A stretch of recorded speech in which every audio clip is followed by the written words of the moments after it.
But why don't you come with me on a little walk? I'll walk over to town and got a book I'm gonna. Wow, God, slippery trails. I actually bit it the other day hard. I fell really hard on a trail, and I fell once more on the way home. It was all just, it had been raining just then, and it was slippery as hell. And I swear I could get injured so easy. And this trail here is growing over, so it gets narrower. It's actually good it grows over, because then I can walk on the plants, and it's less slippery than the dirt. Because it's the most used trails that end up becoming the most slippery. And over time, those are going to be ones that actually get paved or get rock work done on them, so that that's imagining a world in which there's more people here again, because it's actually a safety hazard to have a slide as a trail. And I've fallen down. I used to fall down more often, but then I got smarter, and so I'm careful, much more careful. But if you're from the city and you come out here and you're not used to it, I'm used to it. I've been here 20 years, and the fact that I fell down twice the other day on one trip back in from town, it's pretty bad. And that wasn't even going downhill, because sometimes going downhill you're much more likely to fall. But and then even in town, I slipped on some concrete. It wasn't very textured when I was going down into a store, and it's just a ramp down to this store. And I didn't fall down. I just slipped and then caught myself. But essentially, forests really aren't made for people with mobility problems, which in this case is everybody, except for maybe children. And who cares if children fall down? They get scraped up and they're bouncy. But as the years go by, I'm not as bouncy, and I'm also recovering from a extremely bad injury, actually. I don't feel like talking about it on this channel, but the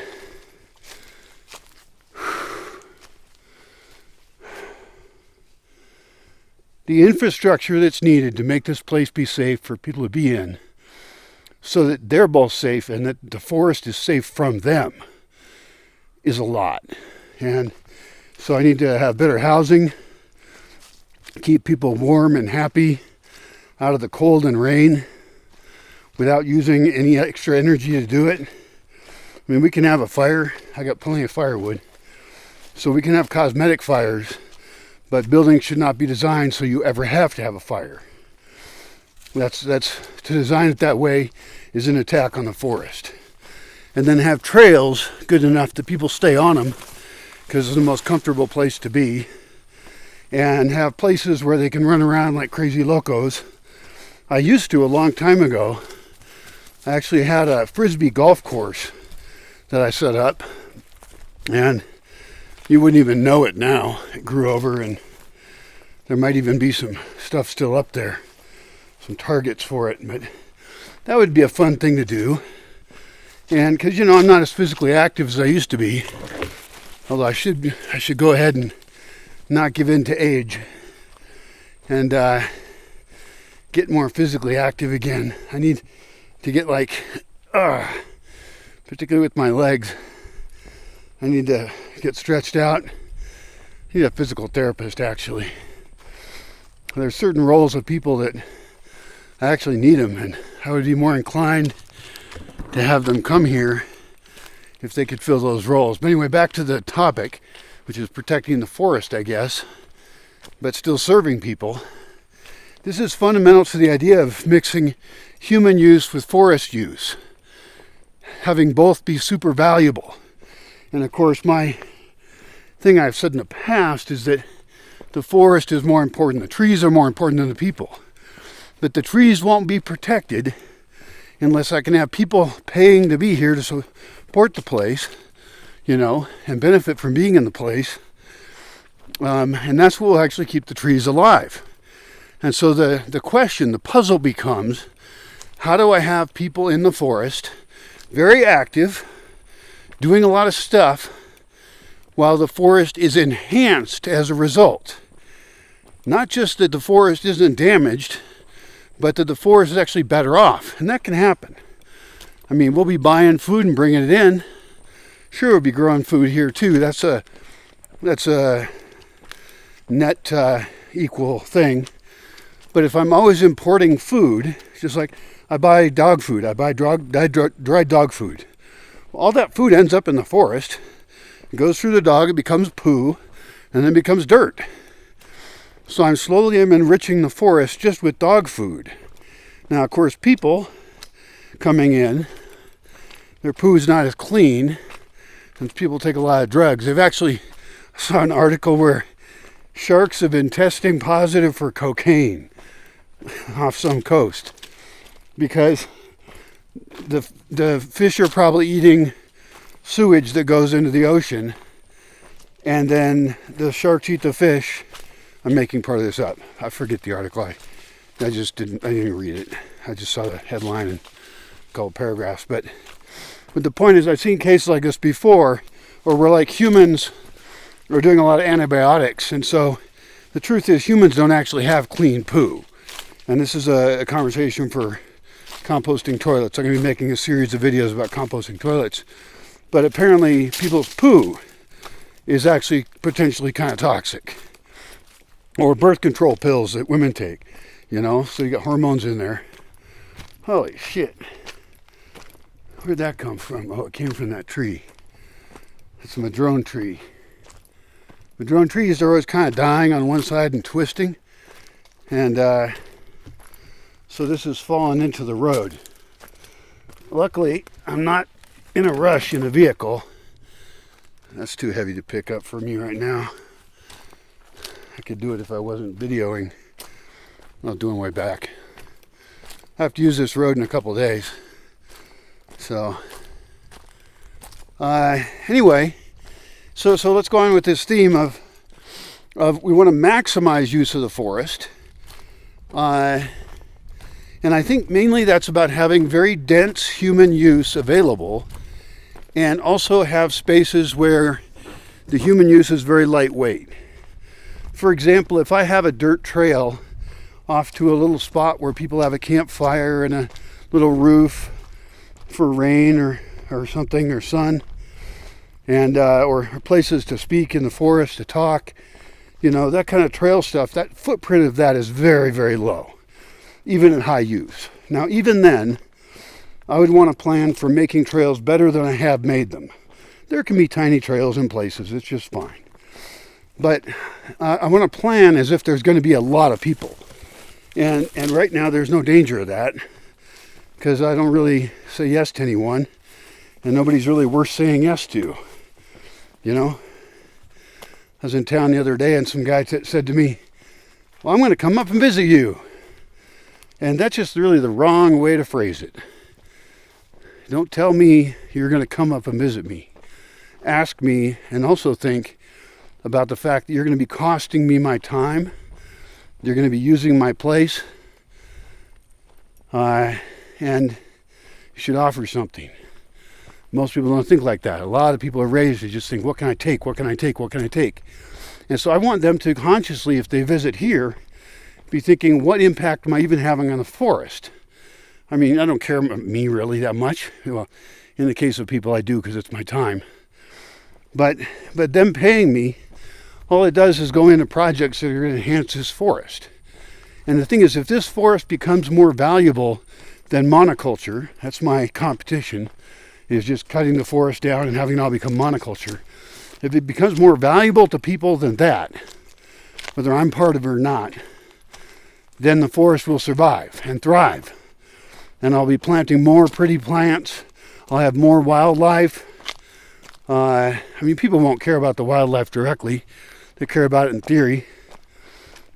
But they're not going to see most of it.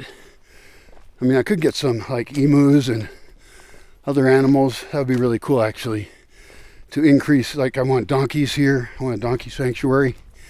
So I could increase the amount of animals that people could have exposure to.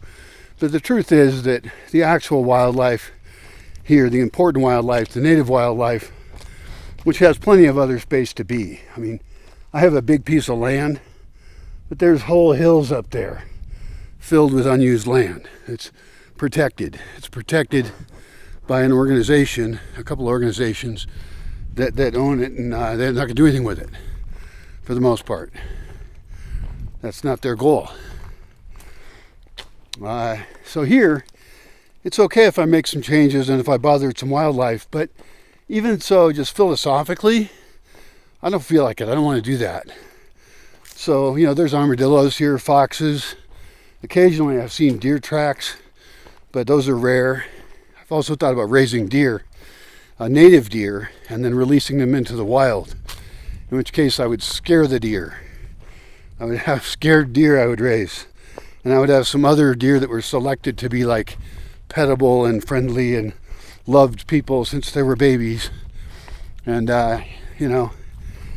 since they were babies, we'd be really friendly to them and give them food out of our hands and just make them into deer that were really super, like, human lovers.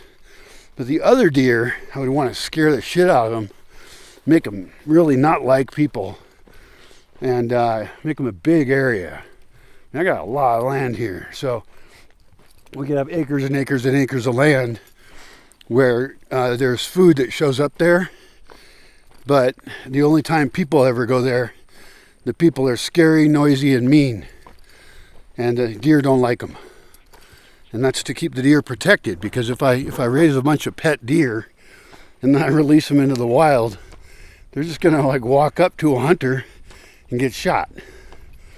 Now, this is a special exception because around here, I did write something online about, why I don't think hunting is good here. And they were like, what are you talking about? There's so many deer. It's like, well, where you are, there's too many deer. Where you are is a richer place.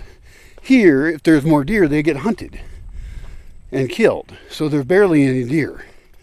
I've eaten deer here once because a bunch of guys went out, shot one deer, and they shared the meat.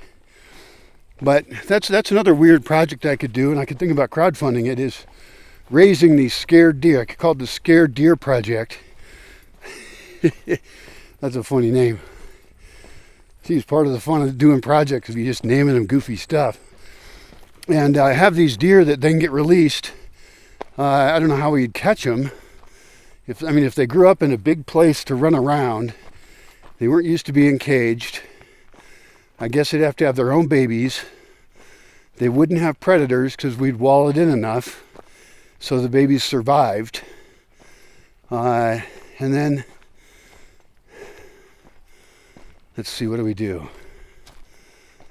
No, actually, we could have tame deer, have the babies, and separate some of the deer mamas away. And they would be deer that were going to make the scared deer. We would take the babies from the mamas as soon as they were ready, as soon as they could eat food, they were off milk, and then put them in the big, huge fenced area, and then they would be off on their own. Problems with that? Any idea I think of has problems. Where the hell are they going to get water? The humans have stolen all the water. It's almost like I could convince those big landowners to make like small roofed areas that captured water into deer-sized pond trough things, and maybe I could get them in on it, because I can't do any of these things alone. It's just, I'm unfunded. I'm just, have all these dreams. That's too big a dream right now. So it's not high up on my list. But high up on my list is what I can control, and that is I could put more small roofs and water sources here in the property and increase that for wildlife, and then control my dogs. That's another thing that's very important, is my dogs actually reduce the amount of wildlife here. So that's very bad.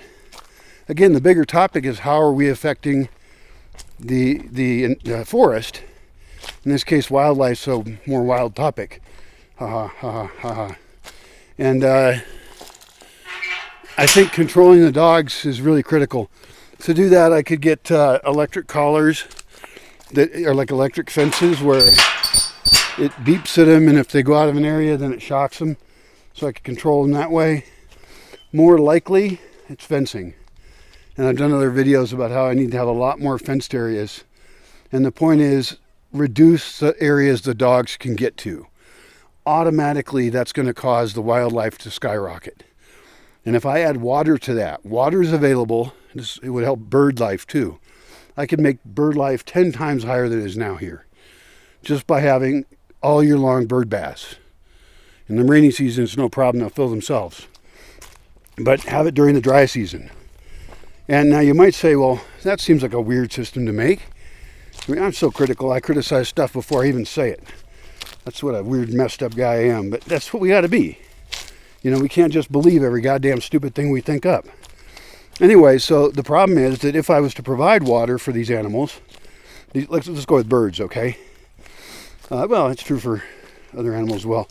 And then if my system was to ever fail, like if I ever moved away and had to give up, well, then all these animals would suddenly be without a home. Well, it could happen. It's a risk. But that's worse than not trying, because they wouldn't die if the forest got cut down. They would move to other forests nearby, and I would still have had an impact, but it would have been failed, so it would have been a sad impact, ultimately. But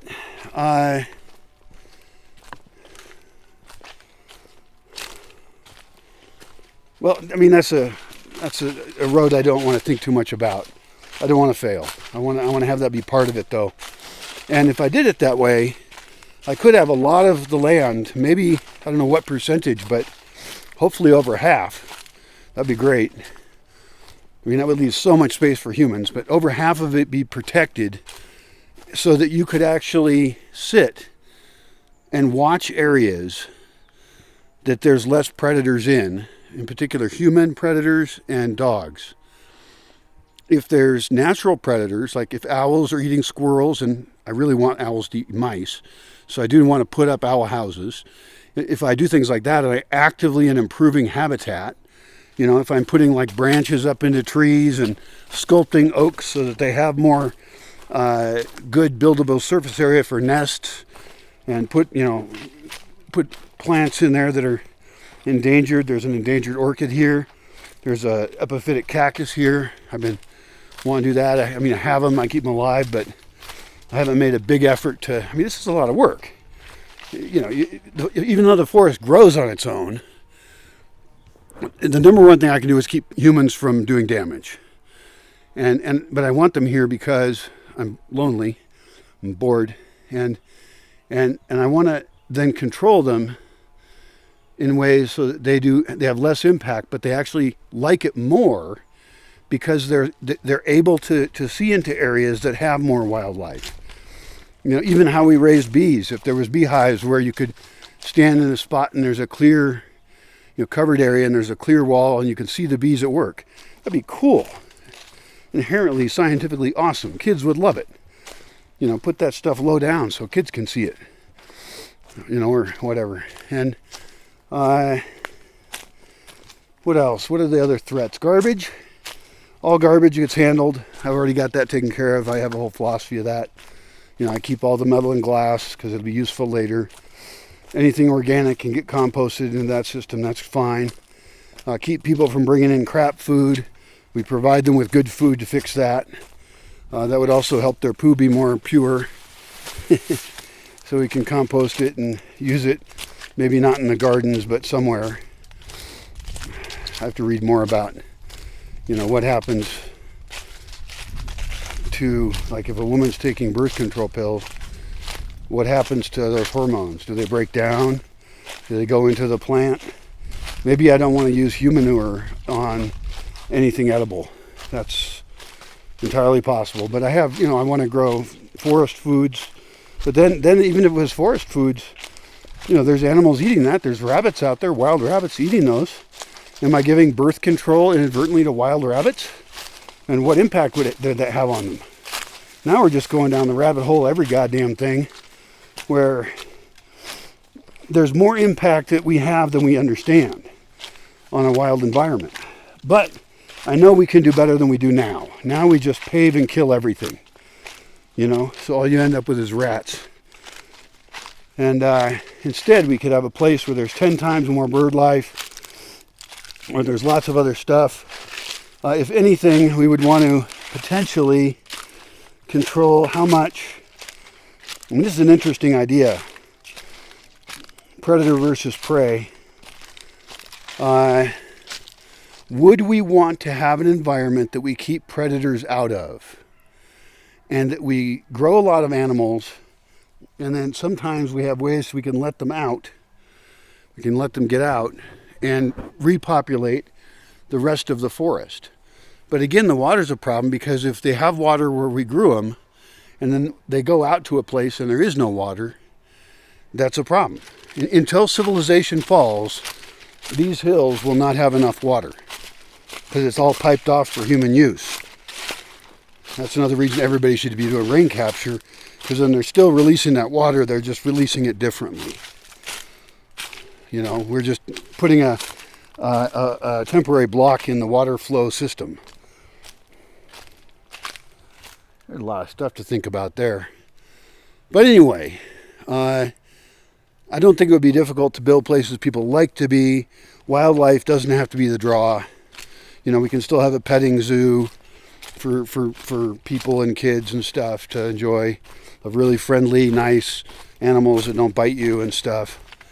And we can leave the wildlife alone, because also the wildlife might have diseases that we really shouldn't be having a lot of contact with wildlife. Like, I've picked up dead opossums before. The shell of them is really cool, and I have in the art studio. But I really shouldn't be touching dead animal stuff. I mean, although my dogs do it, and I touch my dogs, so I'm kind of screwed, actually. Anyway, it won't be hard to make places for people to be that are cool.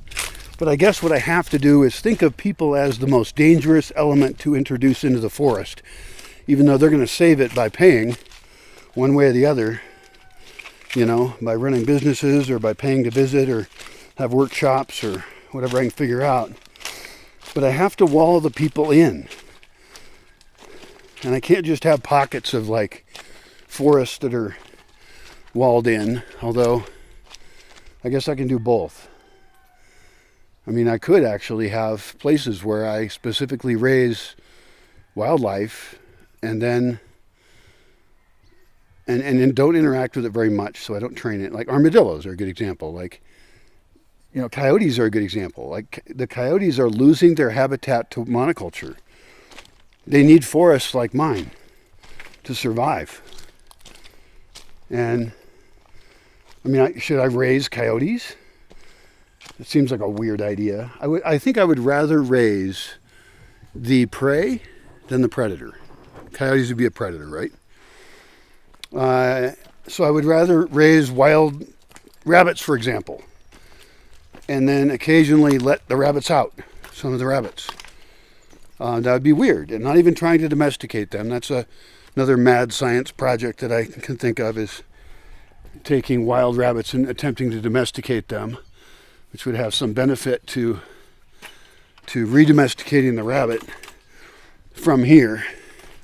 It's a weird idea. That's of no danger to cause an invasiveness problem either, because you'd be raising more dumb rabbits than there are wild ones. So we always want to think about invasiveness with any of this. But all the animals I've mentioned so far are native animals. The other interesting one to think about is snakes, because I move rattlesnakes out of here. They're just not compatible with my project. I could make a special area for them, but there's other snakes I could actually raise and reproduce and even sell them if I had enough. There's a really cool black one with a red band around its neck that I have to look it up again, but I don't believe it's poisonous. It's not a rattlesnake, and it's cute. Now, selling animals like that as pets, I ethically kind of have a problem with, because they don't want to be pets, you know? So it seems kind of mean to take any animal that doesn't want to be in a cage and put it in a cage. Dogs, different thing. Dogs are evolved with us. Dogs never existed in the wild. Wolves did. So, well, I got some thinking to do about having humans in the forest, but enhancing the forest. One thing they can definitely do is help with plant reproduction, where we're collecting lots of seeds and making babies of those, and then sell them, give them away, plant them somewhere, get them out there into the world. Oh, this dog over there is tied up. It's very sad. My dogs are not tied up. Hardly ever. They haven't been tied up in many years. But I definitely need to control them. Right now, they're the worst threat to wildlife in the forest. They're not a problem for plants. Goodbye.